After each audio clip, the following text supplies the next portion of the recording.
Looks like we might be in a buyer's market. Let's talk about it on Today in Mortgages. Hey, what's up, Dreammakers? Welcome back to the show. We're talking about what's real, what's hype, and what you should actually be paying attention to out there in the world of mortgage and real estate news. It's Today in Mortgage. Rich, welcome back. How you Hey, doing? hey, Michael, what's happening? I'm just trying to survive in this crazy world because things are turning upside down all the time, it seems like. And today we're going to be talking about how we are flipping from kind of a seller to a buyer market. And that's been happening kind of for a while, right, Rich? Yeah, it's been building over the last, 18, 24 months. It was a pretty rough road kind of towards the end of 2022, but 23, 24, and now into 25, it's getting better for the home buyer. Yeah, and we obviously had this inventory problem, which has kind of benefited sellers, right, and driving prices up. So, real quick, Rich, if people have had their head in the sand for the last 3 years, tell us about this inventory problem and how that has kind of affected prices in an upward trajectory. Well, yeah, you've got a lot of people sitting on 3% interest rates. Like you got like 85% of people sitting at below 5%. So that's one of the reasons they're just trapped, they feel, Mm. because they've got such a low interest rate on their current property. So they're not likely to sell it to go buy another property at a higher price and at a higher interest. So, that's the biggest issue right now, but it's changing. Listen, I just listened to a podcast with Logan Motoshami this morning. He's a housing analyst, and he just suggested that the housing market is in one of its healthier places today. I know you and I don't feel like it is, but the numbers that he was going through talking about, you still got price growth. What do we see? 2.7 on as an average in the nation, 2.7% price growth. That's still great. It's not crazy like it was in 2020 and 2021. It's slowed, obviously, which is a healthy thing. We've got more inventory on the market. Sellers are being, what are we, 44% of all sales get a price reduction or concession.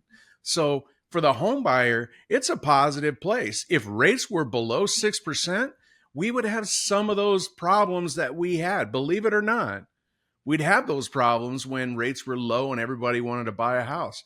It's going to be a race to see who can buy up the inventory that's there now.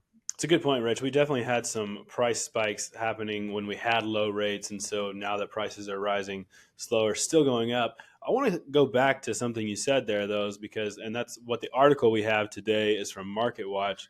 It's called Housing Market Stalls as Homeowners Struggle to Sell. Rich, you said there we have price growth, 2.7% maybe this year, and rising inventory and super high demand. Those things don't really feel like they go together. So let's just talk about what's happening here.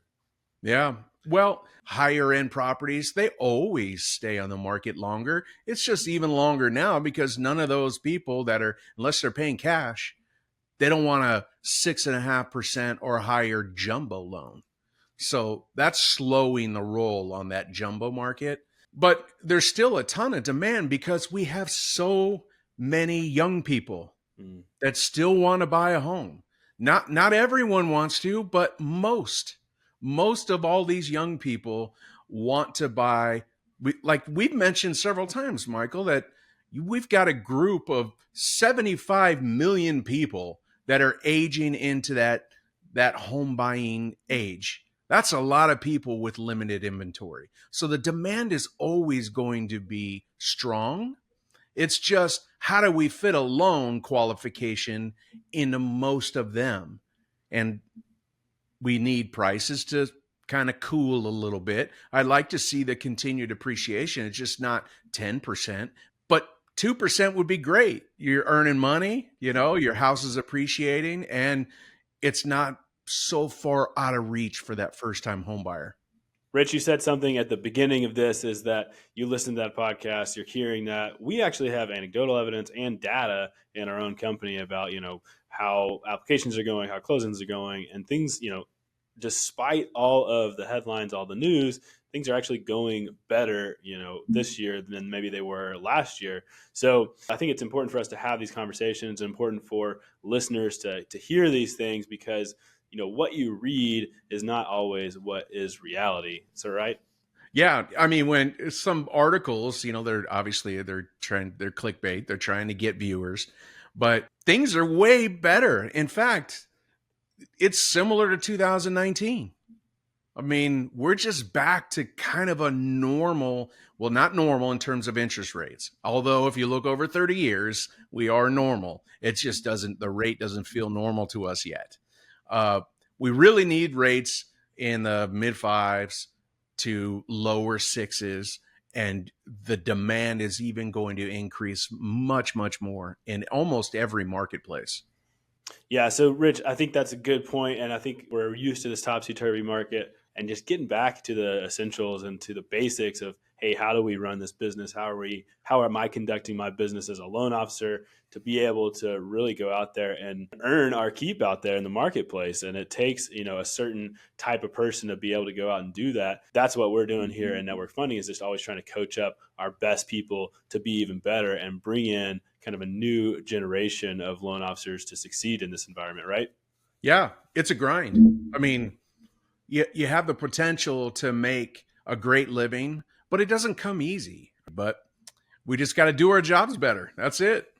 Be better. So if you're interested in learning more about being a pro here at Network Funding, getting coaching and the tools that you need to succeed in a tough business in a tough year, click on that GO link below to learn more about that. Rich, any final thoughts on the market right now as it stands with all these conflicting factors? Hey, I'm with Logan Motoshami. I feel like it is healthy.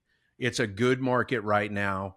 It's just tight. That's all. You got a lot of competitors. You got a lot of home buyers competing for limited properties. It's very healthy though right now. So we just need to put it all behind us, all this data and stuff, and just put our heads down and short choppy steps and continue to grow our careers.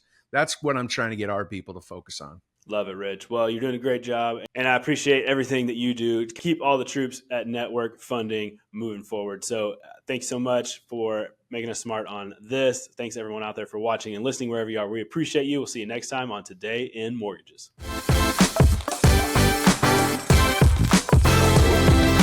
Today in Mortgages is produced by Network Funding LP, which is an equal housing lender, NMLS 2297. The content of this program is meant to be a commentary on mortgage and real estate news, and any discussion of rates and/or products should not be taken as an individual mortgage or home buying advice or pricing estimates. And any commentary on this show should not be considered a promise to make a loan.